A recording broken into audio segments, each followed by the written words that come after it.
School থেকে ফেরার পথে হঠাৎ রাস্তার মোড়ে দাঁড়িয়ে মা বললেন, তুমি একটু এখানে থাকো, আমি ওই দোকান থেকে আসি, কেমন? আমি মাথা নাড়লাম। মা হাঁটছেন খুব দ্রুত, একবারের জন্য পিছন ফিরে তাকালেন না। ওই যে মা গেলেন, আর ফিরলেন না। আমি অনেকক্ষণ দাঁড়িয়েছিলাম রাস্তার পাশে, চোখে মুখে মায়ের ফিরে আসার প্রত্যাশা। একটু পরেই বাবার এক বন্ধু প্রায় দিশেহারার মতন অবস্থায় ছুটে এসে আমায় কোলে তুলে নিলেন। মা আসবে আঙ্কেল, আমি যাব না বলেছিলাম আমি। আঙ্কেল মৃদু হেসে বললেন, তোমার মা বাসায় চলে গেছে, চলো বাসায় গিয়ে দেখবে। মা আমায় রেখে কেন চলে গেল? তোমার মায়ের শরীরটা হঠাৎ খারাপ লাগছিল, চলো, আর কথা নয়। আঙ্কেল মিথ্যে বলছে, বাসায় মা নেই, কেউ নেই, আমার ছোট্ট ভাইটিও নেই। মা প্রতিদিন ভাইকে পাশের ফ্ল্যাটের আন্টির কাছে রেখে আমাকে স্কুলে নিয়ে যাওয়া আসা করত। স্কুল থেকে ফিরেই আমি ওখানে ছুটতাম। কি সুন্দর ভাইটি আমার, ছোট্ট ছোট্ট হাত পা, আমি ভয়ে ধরি না। যদি আমার ছোঁয়ায় ব্যথা পায়, মায়ের মতন ফর্সা হয়েছে সে, তার ছোট্ট হাত আমার হাতে তুলে নিলে আমি বুঝতে পারি আমাদের কত অমিল। অবশ্য রং না পেলেও আমি মায়ের গঠন পেয়েছি। মায়ের ফর্সা চেহারায় ভিন্ন এক সৌন্দর্য নিয়ে ভেসে আসে ঠোঁটের নিচে থাকা কালো গভীর তিল। সেই তিলটিও আমি পেয়েছি।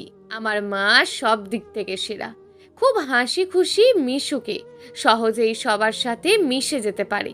তিনি যেভাবে আমায় কোলে নিয়ে গল্প শুনিয়ে ঘুম পাড়াতেন, তেমনি আমি কখনো মন খারাপ করলে নেচে গিয়ে খুব হাসাতেন। মা সবসময় নতুন নতুন রেসিপি শিখতেন আমাদের জন্য। বিকেলে যখন আমি বাসার সামনে থাকা মাঠে খেলতে যেতাম, মা তখন সেদিকে তাকিয়ে থাকতেন অপলকভাবে। এক পলকের জন্যও আমাকে চোখের আড়াল করতো না। মাকে আমি কখনো মন খারাপ করতে দেখিনি, কোনো কিছুতেই যেন তার মন খারাপ হয় না, রাগও নেই। মাঝে মাঝে বাবার সাথে জানি চাপা স্বরে কী সব কথা বলতেন, বাবার সাথে সাথে চিৎকার করে উঠতেন। কখনো রাতে ঘুম ভেঙে গেলে দেখতাম মা ফুপিয়ে ফুপিয়ে কাঁদছেন। আমি একটু নড়তেই মা চুপসে গিয়ে পরম মমতায় হাত বোলাতেন আমার মাথায়। আমি তখন গভীর ঘুমে তলিয়ে যেতাম। বিকেল হয়ে গেল, মা ফিরলেন না। নানি আর মামা আসলেন বাসায়। বাবার মুখ শক্ত হয়ে আছে। বৈঠক ঘরে তারা একসাথে বসার পর খালা আমাকে নিয়ে অন্য ঘরে চলে গেলেন। এরপর তাদের মধ্যে কি কথা হলো তা শুনতে পেলাম না, শুনলেও হয়তো বুঝতাম না। বয়স তখন আমার ছিল 5 বছর। সিদ্ধান্ত হলো আমি নানির সাথে চলে যাব। কয়েকদিন বেড়ানোর পর বাবা আমাকে নিয়ে আসবে।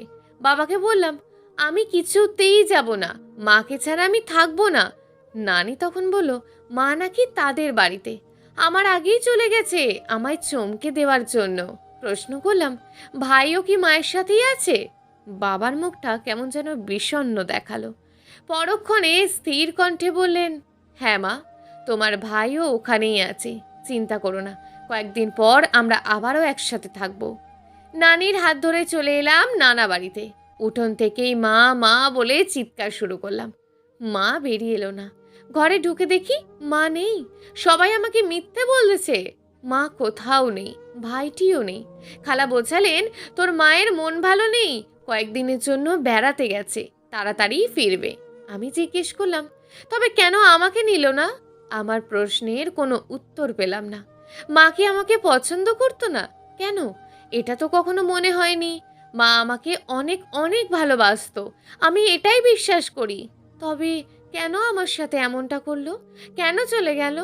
আমি ঘুমাতে পারি না, খেতে পারি না, খেলতে পারি না, হাসি খুশিভাবে থাকতেও পারি না। প্রতিটি দিনই যে ছিল আমার মাকে ঘিরে।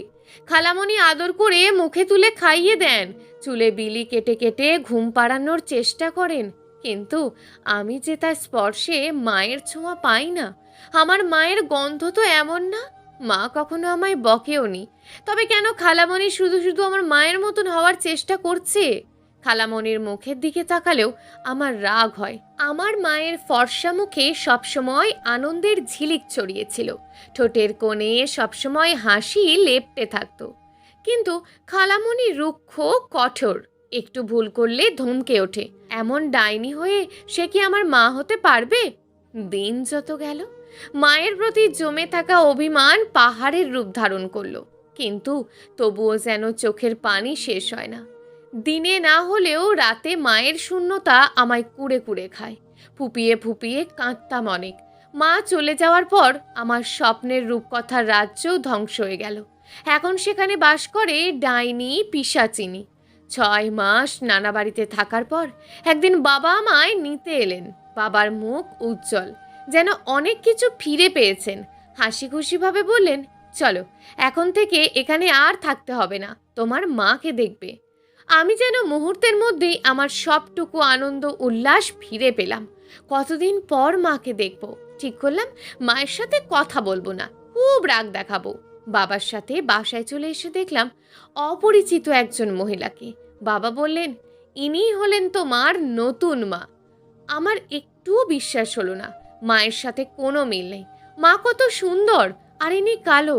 মায়ের মুখে হাসি থাকতো, আর ইনি যেন হাসতেই জানেন না। বাবা আমাকে রেখে কাজে চলে গেলেন।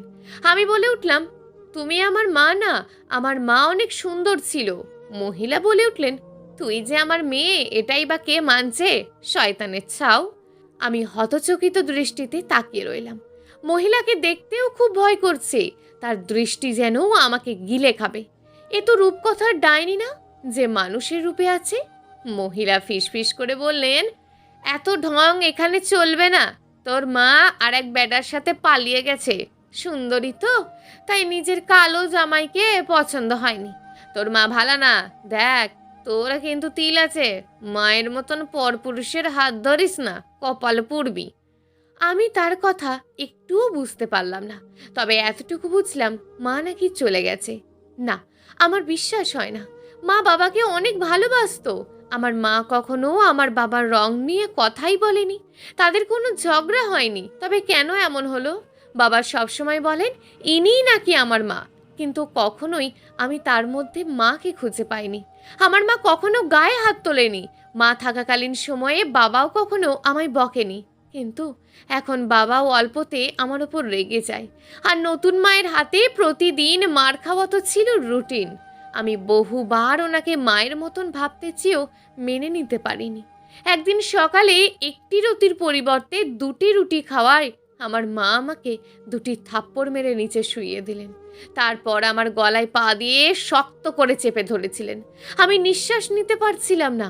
চোখ বড় বড় করে তার দিকে তাকিয়ে বুঝেছিলাম ইনি কখনোই আমার মা হতে পারবেন না। সৎ মা কখনো আমার মা হতে না পারার জন্য কোনো দুঃখ ছিল না আমার। কিন্তু চেনা পরিচিত বাবা যখন ধীরে ধীরে অপরিচিত হয়ে গেল, তখন সেটা মেনে নেওয়া ছিল কষ্টকর। যে বাবা কখনো আমার প্রতি রাগ করেননি, ধমক দেননি, আজ সেই বাবাও আমাকে মারতে তেড়ে আসেন। ছোট্ট বিষয়েও প্রচণ্ড চিৎকার করে ওঠেন, যেন সব কিছুর জন্য আমি দায়ী। 6 মাসের মাথায় ভাই ফিরে এসেছে। নানি তাকে নিয়ে এসেছেন। কতদিন পর তাকে দেখতে পেলাম। হাঁটা শিখেছে পুরোপুরি, তবে চেহারা কেমন যেন মলিন এবং বেশ শুকিয়ে গেছে। ভাই ফিরলেও মা ফেরেননি। মা কোথায় জানি হারিয়ে গেল। মনের কোণে তীব্র ক্ষোভ জন্ম নিল। মা এমনটা করতে পারলো? ভাই আর আমাকে রেখে চলে যেতে পারলো? আমি জেদ ধরলাম, আর কখনো মাকে মনে করব না, ভুলে যাব একদম। নতুন মা আমাদেরকে একটুও ভালোবাসতেন না, আমিও তার ভালোবাসা চাই না। কিন্তু আমার ছোট্ট ভাই মায়ের ভালোবাসা খুঁজে বেড়ায়। কি সুন্দর করে হেঁটে হেঁটে গিয়ে নতুন মাকে জড়িয়ে ধরে, কিন্তু মা তাকে ধাক্কা দিয়ে সরিয়ে দেয়। কখনো বা প্রচণ্ড রাগে আমার ওপর চিৎকার করে বলেন, নিজের ভাইকে সামলে রাখতে পারিস না? থাকতে দিয়েছি, আর কি চাস? তোদের নিজের মা তো ফেলে গেছে, আমার কাছে কি আশা করিস? আমি চুপচাপ শুনে যাই। ঠিকই তো, নিজের মা থাকলো না, ভালোবাসলো না, অন্যজনের কাছে কিভাবে কি আশা করব? ভাইটিকে নিজের কাছে আগলে রাখতে বেশ কষ্ট হতো। ও তো একদমই বোঝে না। রাতে খুব কান্না করে। ও যে মায়ের জন্য খুব পাগল। কিন্তু সত্য এটাই, জীবনে কোনোদিনও সে মায়ের ভালোবাসা পাবে না। বোন হয়ে তাকে সবটুকু দিতে চেয়েছি, তবু যেন একটা কিন্তু থেকেই যায়। আমার ভাই অনেক দুষ্টুমি করত, মারও খেত প্রচুর। নতুন মায়ের হাতে মার খাওয়াটা অভ্যাস হয়ে গেল। আমি বাধা দিতে গেলে আমাকেও মারতো। বাবাকে বলতাম না ভয়ে। মা বলেছিল, যদি বলি তবে আরও খারাপ করবে। একদিন বাবা কোনোভাবে বুঝে গিয়েছিল। তারপর বাবা সেদিন মায়ের গায়ে হাত তুলেছিলেন। আমি দৌড়ে বাধা দিতে গেলাম। বাবা এক টানে আমায় সরিয়ে দরজা বন্ধ করে দিলেন। এরপর শুনলাম ফোনের আওয়াজ। বাবা যেন কাউকে বলেছেন এমনটা হবে, আগে ভাবিনি। গায়ে হাত তোলার ব্যাপারে বাবা সম্পূর্ণভাবে নিষেধ করে দিলেন। এরপর থেকে নতুন মা সবসময় আমাদেরকে খাবার দিতেন মেপে মেপে। বাবার উপার্জন যে খুব কম ছিল তা নয়, বাবা যথেষ্ট উপার্জন করতেন, তবুও তিনি প্রায় খাবার অল্প করে দিতেন। একদিন বলেওছিলেন, হাতে না মারতে পারলে ভাতে মারবো। নতুন মায়ের কোলে আমাদের নতুন ভাই বোনও এলো। এখন তিনি পরিপূর্ণ। ঘরের সমস্ত কাজ করেও তার মন পাইনি আমি। কাছে নেননি, অসুস্থ হলে একটা বারও মাথায় হাত বুলিয়ে দেননি, চোখের সামনে থেকেও দেখেননি। কতদিন কত রাত না খেয়ে পড়েছিলাম বিছানায়, উনি তাকানোনি। এক সময় বাবার কাছেও আমরা হয়ে গেলাম ফেলনার মতন, যেন আমাদের থাকা না থাকায় কিচ্ছু যায় আসে না, আমরা বোঝা। জীবন থেকে কেটে গেল 10টি বছর। এসব দিন চোখের পলকে যায়নি। ধীরে ধীরে প্রতিটি মুহূর্তে যেন মৃত্যু যন্ত্রণা সয়ে বেঁচেছি। এক একটি দিন ছিল বছরের মতন, এক একটি মাস ছিল যেন নরক। জীবনে অনেক কিছু তখন বুঝতে শিখেছি, সহ্য করতে শিখেছি, মেনে নিয়েছি। এক স্নিগ্ধ ভোরে নানি ফোন করে বাবাকে কি জানি বললেন। বাবা তখন আমাদের দুই ভাই বোনকে নানা বাড়িতে পাঠিয়ে দিলেন।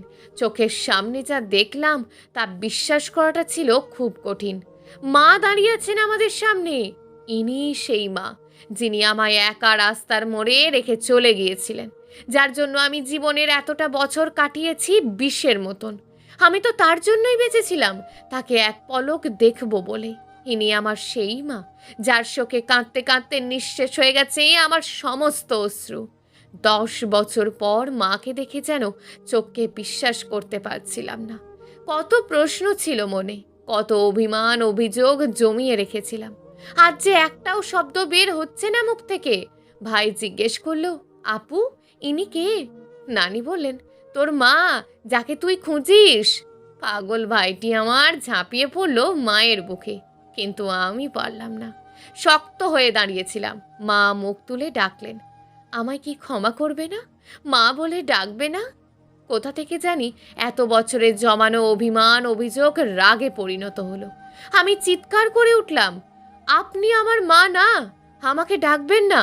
আপনি আমার মা হলে ওভাবে ফেলে যেতে পারতেন না। মা কাঁদছেন, ভাই চোখে হাজারটা প্রশ্ন নিয়ে আমার দিকে তাকিয়ে আছে। আমি কাঁদলাম না, এমন মানুষের জন্য কাঁদবো না। বাবাকে ফোন দিলাম, সব জেনেও তুমি কিভাবে এখানে পাঠালে বাবা? বাবা শান্ত স্বরে বললেন, যতই হোক মায়ের মন, উনিই তোমাদের মা, এটাই সত্য। মা হয়ে থাকলে কেন ভাবে রেখে গেলেন? আবার কেনই বা আসলেন? আমি ওনাকে মানি না বাবা, জোর করো না দয়া করে। আমি কখনোই ওনাকে মা হিসাবে মেনে নিতে পারবো না। বাবা উত্তর দিলেন, দেখো, সত্য এড়ানো যায় না। তোমার ওপর তোমার মায়ের অধিকার আছে। তোমরা রাজি থাকলে তোমাদের মায়ের সাথেও যেতে পারো, থাকতেও পারো, আমি বাধা দেব না। সব তোমাদের ইচ্ছের ওপর। তোমার মা বলেছে আমি বাধা না দিলে সেও কিছু করবে না। যদি আইন অনুযায়ী সমাধান হয় তবে যে তোমাদের ভাই বোনকেও আলাদা হয়ে যেতে হবে। আমি তো চাই না। যতদিন বেঁচে আছি তোমাদেরকে একসাথে আগলে রাখতে চাই। তাই এক শান্তিপূর্ণ সমাধান হয়েছে তোমার মায়ের সাথে। সে তোমাদেরকে দেখতে পারবে, কথা বলতে পারবে এবং চাইলে মাঝে মাঝে তোমাদেরকে নিয়ে রাখতেও পারবে। বাবার কথাগুলো শুনে স্তম্ভিত হয়ে পড়লাম। মা তাকিয়ে আছেন আমার দিকে, ওনার চোখের ভাষা বলছে আমি যেন মেনে নিই। কিন্তু আমি মায়ের দিকে শক্ত চোখে তাকিয়ে কঠিন স্বরে বললাম, আপনার কি একটু লজ্জা করলো না? এত বছর পর এসে অধিকারের প্রশ্ন তুলতে কি লজ্জা লাগলো না আপনার? আরে আপনি কিসের অধিকার চান? আপনি মারা গেছেন। ওই মোড়ে যখন আমার হাত ছেড়ে চলে গিয়েছিলেন তখনই মারা গেছেন। আমি আপনাকে মানব না, কখনো না। আমার ভাই মেনে নিলেও আমি আমার উপর কখনো আপনাকে অধিকার ফলাতে দেব না। মা শান্তস্বরে বললেন, দেখো, তুমি আগে শান্ত হও। তুমি যা ভাবছো তা নয়। আপনি যদি সত্যিই আমাকে নিজের মেয়ে ভেবে থাকেন তাহলে দয়া করে আমার জীবন থেকে সরে যান, না হলে আমি পৃথিবী থেকে চলে যাব। বলেই আমি থেমে পড়লাম।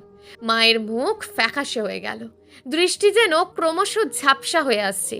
এ তো সেই চেনা জানা মায়া ভরা অবয়ব। কতকাল আমি এমন স্নেহ মমতা দেখিনি। কতকাল আমি আমার জন্য কাউকে তীব্র ভালোবাসা অনুভব করতে দেখিনি।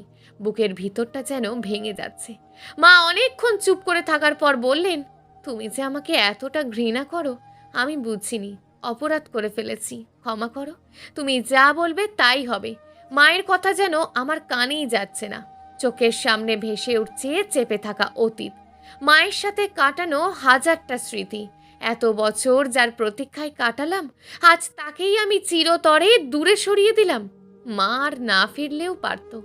10 বছর আগে মায়ের চলে যাওয়াটা যেমন আকস্মিক ছিল, তেমনি 10 বছর পর মায়ের ফিরে আসাটাও অবিশ্বাস্য। কিছু প্রশ্নের উত্তর আমি কখনোই পাইনি। বড় হয়েছিলাম সমাজের টিপ্পিনি নিয়ে। রাস্তা দিয়ে হেঁটে গেলে মানুষজন বলতো, দেখ এর মা আরেক বেডার সাথে পালিয়ে গেছে। ঠোঁটের নিচে থাকা গাঢ় তিল দেখে আত্মীয় স্বজনরা বলতো, মায়ের মতন মেয়েও ভাগবে, দেখিও ওরও এমন নোংরা তিল আছে। সেই তিলটি মুছে ফেলার জন্য কতবার যে নেল কাটার দিয়ে খুঁচিয়েছি, কতবার যে ব্লেড দিয়ে আঘাত করেছি, কিন্তু তিল মিটল না। রয়ে গেল আমার অপরাধের বোঝা বাড়াতে। ভাই এখন মায়ের সাথে কথা বলে, দেখাও করে। আমাকে জোর করলেও আমি কথা বলি না। বাবাও চান আমি যেন মায়ের সাথে কথা বলি। আমার খুব অবাক লাগে। আজকাল বাবার দিকে তাকালে মনে হয় উনি সুখী নন, মাও যে সুখে নেই। বাবা কেন জানি এখন সরাসরি আমার দিকে তাকিয়ে কথা বলেন না, যেন তাকালেই আমি ওনার চোখের সমস্ত ভাষা বুঝে নেব। নতুন মায়ের সাথে বাবার বনিবনাও ভালো নেই। ভালোবাসা যে কোনো বিনিময়ে গ্রহণ করে না। একদিন খবর পেলাম মায়ের আবার বিয়ে হয়েছে। মনে প্রাণে চেয়েছি মা সুখী হোক। তার প্রতি থাকা আমার তিক্ততা যেন কখনোই তার জীবন বিষিয়ে না তোলে। মা অবশ্য সুখী হয়েছিলেন। বছর ঘুরতেই কোল জুড়ে আসে একটি সন্তান। জানি না মায়ের মনে কী ছিল। বাবা কেমন জানি আনমনা হয়ে গেলেন। আমি বুঝলাম বাবা এসব মেনে নিতে পারছেন না। তবে যে এক সুতোয় আবদ্ধ হওয়ার কোনো উপায় নেই। বিয়ের পরেও মা যোগাযোগ রেখেছিলেন। নিজস্ব ফোন হওয়ার পর আমাকেও কল দিতেন, আমি ধরতাম না। তবুও মাঝে মাঝে কল দিতেন। তার বিশ্বাস ছিল কোনো একদিন আমি রিসিভ করব। মাঝে মাঝে তার কান্নার শব্দ শুনতে পেতাম ভাইয়ের সাথে কথা বলার সময়। আমার মন গলেনি, মন টানেনি।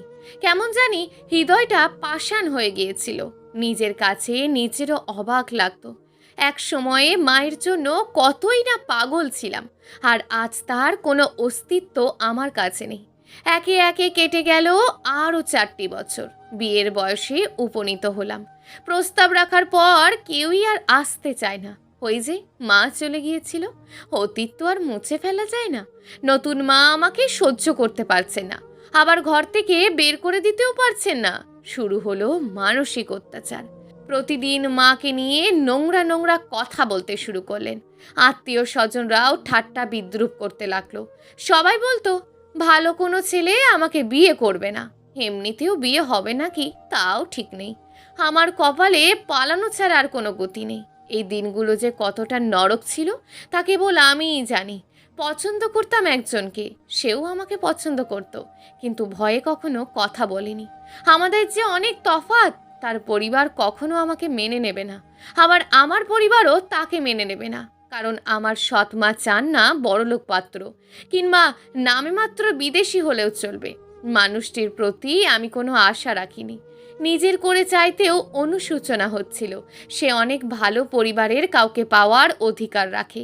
সে তার মায়ের বিরুদ্ধে গিয়েও তবুও প্রস্তাব রাখলো। বাবা মানলেন না। আমাকে এ নিয়ে জিজ্ঞেস করায় বলেছিলাম আমি তাকে পছন্দ করি, এটা ঠিক, কিন্তু তোমরা যা বলবে তাই হবে। কথাটা বলতে কষ্ট হলেও জোর করার উপায় ছিল না। বাবা আর যাই হোক মায়ের মতন স্বার্থপর ছিলেন না, তাই আমি বাবার বিরুদ্ধে যেতে পারবো না। বাবা প্রস্তাব প্রত্যাখ্যান করার পরেও ওই মানুষটি সরে গেল না। সে তার মাকে রাজি করিয়েছে আগে। তার মাও বললেন আগে তুই ভালো কিছু একটা কর। সে চলে গেল বাইরে। 3 বছর পর যখন ফিরে এলো তখন পারিবারিকভাবে আমাদের বিয়ে ঠিক হয়। পুরো ব্যাপারটা আমার থেকে গোপন রাখলেন বাবা। তিনি জানতেন যাকেই তিনি ধরে নিয়ে আসবেন আমি তাকেই মেনে নেব। কথাটা অবশ্য গোপন থাকেনি, বিয়ের 2 দিন আগে জেনে ফেলেছিলাম। বিয়ের দিনটি ছিল আমার জন্য স্মরণীয় একদিন। বরের মুখটি দেখে তখন যেন বিশ্বাস হচ্ছিল না, সব কিছু যেন স্বপ্নের মতন। জীবনের এত অপূর্ণতার মধ্যে এ যে আমার একটিমাত্র পূর্ণতা, যে পূর্ণতা ঘুচে দেবে আমার সমস্ত শূন্যস্থান। প্রচণ্ড আবেগে কাঁদছিলাম। আমাদের বিয়ে হয়ে গেল। বিয়ের কাজ শেষ হওয়ার পর আমাকে এক চাচি ফোন নিয়ে আমার পাশে এসে বসলেন। তিনি বললেন, তোর মা তো কথা বলতে চায়, এক পলকের জন্য তোকে বিয়ের সাজে দেখতে চাই। মুহূর্তের জন্য আমি ক্ষেপে উঠলাম। আজকের এই দিনে ওনার চেহারা দেখে আমি বিপদ বাড়াতে চাই না বলেছিলাম আমি। চাচি ধমকে উঠলেন, অনেক হয়েছে, উনি তোমার মা, আজকে দিনে অন্তত কথা বলো, দোয়া নাও। আমি বললাম, ওনার দোয়া আমার লাগবে না, উনি দোয়া করলে উল্টে আরও খারাপ হবে। উনি জঘন্য একটা মানুষ, যার কারণে আমার জীবন এলোমেলো হয়ে গেছে। চাচি কতক্ষণ কঠোর দৃষ্টিতে তাকালেন আমার দিকে, তারপর রুম থেকে সবাইকে বের করে দরজা লাগিয়ে দিলেন। আমার মুখোমুখি বসে বললেন, আচ্ছা বল, যদি সবাইকে বলা হয় তোর মা তোর বাপকে ছেড়ে চলে গেছে, সেটা কি সবাই বিশ্বাস করবে? চাচি নিজেই আবার উত্তর দিলেন, হ্যাঁ, সবাই বিশ্বাস করবে। কেন জানিস? তখন সবাই ভাববে একজন সুদর্শনা সুন্দরী নারী তার কালো স্বামীকে গ্রহণ করতে পারেনি। এটাই বাস্তবতা ও যুক্তিসঙ্গত। কিন্তু যদি বলা হয় তোর বাপ তোর মাকে ছেড়ে চলে গেছে, তবে কি তা মানবে? কখনোই মানবে না। এত সুন্দরী স্ত্রী রেখে কোনো পুরুষ চলে যাবে? তাও আবার এমন নারীর জন্য যে নারী কিনা তার স্ত্রীর ধারের কাছেও আসতে পারবে না। চাচির কোনো কথাই আমার বোধগম্য হলো না, তবে তার এমন ইঙ্গিতে যেন মাথা ঘুরে গেল। বুকের ভিতরটা অনবরত কাঁপতে লাগলো। চাচি এবার কেঁদে ফেললেন। ক্রন্দনরত অবস্থায় চাপা স্বরে বললেন, ভুল আমাদেরও ছিল, আমরা বুঝিনি, ভাবিনি কখনো এমনটা হবে। তোর মা তো তোদের সবাইকে নিয়ে বাঁচতে চেয়েছিল, বোকা ছিল খুব, তাই সব ছেড়ে পালিয়ে গিয়েছিল। তার যে পালানো ছাড়া আর কোনো উপায় ছিল না, কিন্তু এর জন্য আমরা সবাই দায়ী। এক রাতে তোর মা কাঁদতে কাঁদতে আমাকে ফোন করেছিল। হাসি খুশি এই মানুষটির এই প্রথম কান্না শুনিয়ে ভয়ে আঁতকে উঠলাম। সে যা বলল তা বিশ্বাস করাটা কঠিন। আমাকে একটা ঠিকানা দিয়ে খোঁজ নেওয়ার কথা বলল। আমি একজনের মাধ্যমে খোঁজ নিলাম এবং একটা ছবিও পেলাম। ছবিতে থাকা এক নারীর অবয়ব দেখে বিষয়টিকে আমি গুরুত্ব দিলাম না। তোর মায়ের মতন এত সুন্দরী একজন স্ত্রী রেখে কোনো পুরুষ বাহিরের কোনো নারীর সাথে কথা বলবে, এটা মেনে নেওয়ার মতন বিষয় ছিল না। তোর মা অনেক কেঁদেছিলেন, উপায়হীন ছিল। তার পরিবারকেও এ ব্যাপারে জানায়, কিন্তু কেউ পাত্তা দেয়নি।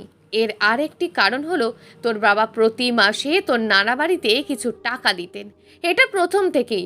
হতদরিদ্র পরিবারে রূপ লাবণ্য নিয়ে জন্ম নেওয়াটা অভিশপ্তের মতন, তা তোর মা খুব ভালো করেই বুঝতে পেরেছিলেন। নারীর মন তো, সব মেনে নিতে পারলেও স্বামীর ভাগ মেনে নিতে পারে না। নিজের পরিবারের উদাসীনতা তাকে আরও ভেঙে দেয়। সে বুঝেছিল তার পরিবার একটা কথাও বলবে না, কেননা যদি এতে প্রতি মাসে পাওয়া টাকাটা বন্ধ হয়ে যায়। সবশেষে সে পালিয়ে গেল ছন্ন ছাড়ার মতন। এমন মানসিক অত্যাচার থেকে মুক্তির জন্য একাই বেরিয়ে গেল। প্রচণ্ড জেদ করেছিল, জীবনে প্রচুর টাকা কামাবে, একদম নিজের। ও পেরেছিল সেটা। এই টাকা তাকে নিজের পরিবার থেকেও দূরে সরিয়ে দিয়েছিল। কঠোর পরিশ্রম করেছে বেতনভুক্ত কর্মচারিণী হিসাবে। যখন তোর বাবা ফোন করে তোর মায়ের পালানোর ব্যাপারটা বললেন, তখন আমরাও ধরে নিলাম সে অন্য কোনো পুরুষকে বেছে নিয়েছে। সমাজটাই যে এমন রে মা। কিন্তু কয়েক মাস পর যখন তোর নতুন মাকে দেখলাম, তখন বুঝতে পারি তোর মাই ঠিক ছিল, সঠিক বলেছিল। আমাদেরও উচিত ছিল তাকে বিশ্বাস করাটা। যা হওয়ার হয়ে গেছে। রূপসী স্ত্রীকে রেখে যে অন্য পুরুষ অন্য নারীকে বেছে নেয়, তাকে ফেরানোর পথ নেই। 10 বছর পর তোর মা আবার ফিরেছিল। সেই টাকা দিয়ে এখন নিজের পরিবারকে নাচায়। ও তোদের ভাই বোনকেও নিতে চেয়েছে, কিন্তু দেখলো ততদিনে তোমরা সব ভুলে গেছো। ভুলে যাওয়ারই কথা। বাবার প্রতি এত ভালোবাসা বিশ্বস্ততা দেখে তোর মা সরে যায়। তোদের সেই নিখাদ ভালোবাসা কলুষিত করতে চায়নি, চরম সত্য সামনে নিয়ে আসেনি। সে চায়নি তোরা তোদের বাবাকে অপছন্দ কর বা ভিতরে ক্ষোভ জন্ম নিক। তোর বাবার মনে কিন্তু অনেক ভয় আছে। কখন জানি তোর মা সব বলে দেয়, সেটাই ভয়। আর তোর মা সেই ভয়ের সুযোগ নিয়ে তোদের জন্য অনেক কিছু করছে এবং করবে। তোদের থেকে প্রত্যাখ্যান হয়েও অনেকটাই ভেঙে গিয়েছিল। তখন তাকে বলি যেন সে এবারও নিজের কথা ভাবে, একান্ত নিজের। এরপর তোর মা আবারও বিয়েতে বসে।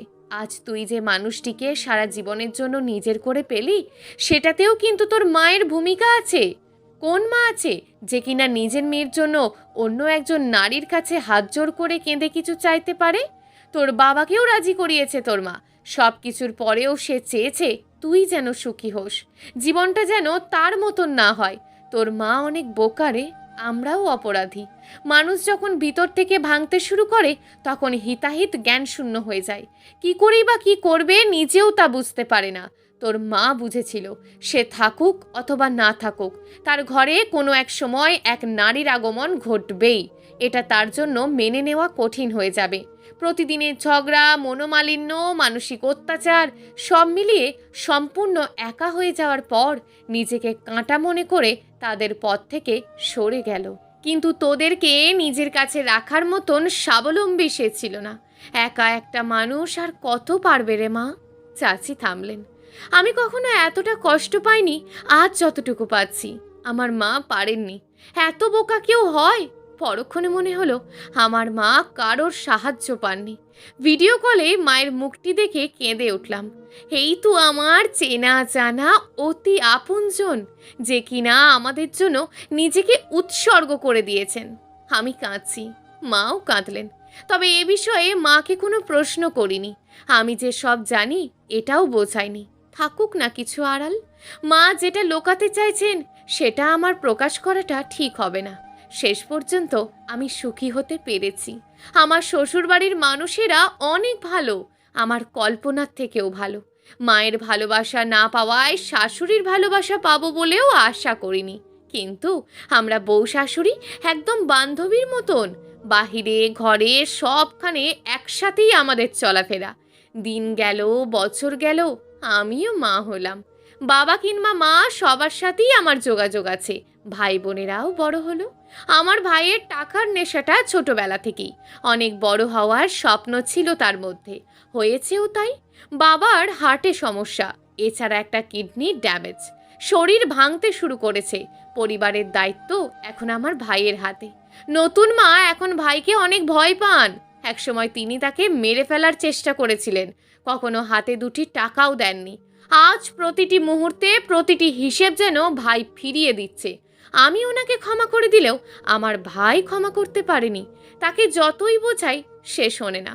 তবুও প্রতিটি ক্ষেত্রে নতুন মায়ের করা অন্যায়গুলো সে নিয়ে খোঁটা দেয়। সবাই হয়তো ক্ষমা করার উদারতা নিয়ে জন্মায় না। অবশ্য আমার অন্য ভাই বোনের সে বেশ খেয়াল রাখে। একসময় নতুন মা আমাদেরকে ধরতে দিতেন না, সবসময় বুঝিয়ে দিতেন আমরা সৎ ভাই বোন, কোনো অধিকার ফলাতে দিতেন না। এমনকি আমি ওদের বড় হওয়া সত্ত্বেও যখন ওরা আমাকে মারধর করত তখনও তিনি বাধা দিতেন না, কিচ্ছু বলতেনও না। আজ আমার সৎ ভাই ক্লাস 7 পর্যন্ত পড়ে আর পড়বে না বলে বকে গিয়েছেন। বোনটি এবার ক্লাস 9-এ। কিন্তু এখনই কোন ছেলের জন্য হাত কেটে একাকার অবস্থা। নতুন মা এখন তাদের ভবিষ্যৎ নিয়ে দিশেহারা। একটা সময় তিনি বলতেন আমরা তার দয়ায় বেঁচে আছি, চাইলেও যে কোনো সময় আমাদেরকে উপড়ে ফেলতে পারবেন। আর আজ বাবার বয়স বেড়েছে, দুর্বল শরীর, ছেলে মেয়ের উদাসীতা সব মিলিয়ে ওনার পাগল প্রায় হওয়ার মতন অবস্থা। নতুন মা আমার মর্ম বুঝেছিলেন আমার বিয়ের পর। মাঝে মাঝে আমার কাছে টাকা চান। আমি কিছু মনে রাখি না, ভাইটাকেও বোঝাই, জানি না কতটুকু বুঝবে। তবে আমি অসম্ভব সুখী একজন মানুষ। খোলা আকাশের দিকে তাকিয়ে চিৎকার করে বলতে পারি আমি মুক্ত পাখির ন্যায় সুখী। অন্য দ্বার সব সময় জীবনে বিষাদ ডেকে আনে। আজ না হোক কাল একদিন ঠিকই এই রকম মানুষগুলো বুঝতে পারে তারা কত বড় অন্যায় করেছে। সব সন্তানের জীবন কিন্তু এই ঘটনার মতন সহজ হয় না। কেউ কেউ ডুবে যায় দিকভ্রান্ত হয়ে ঘোরে উদ্ভ্রান্তের মতন। সন্তানের দীর্ঘশ্বাস, তীব্র যন্ত্রণা, গোধূলিবেলার প্রতিটি বিষণ্ণতা অভিশপ্ত হয়ে দাঁড়ায় অন্য দ্বারের আশ্রয় নেওয়া বাবা কিংবা মায়ের পথে। কোনো এক বসন্তে তারা নিজেরাও বুঝতে পারে কত বড় ভুল করেছে। সমাপ্ত। গল্প অন্য দ্বার। লেখিকা সামিহা জান্নাত।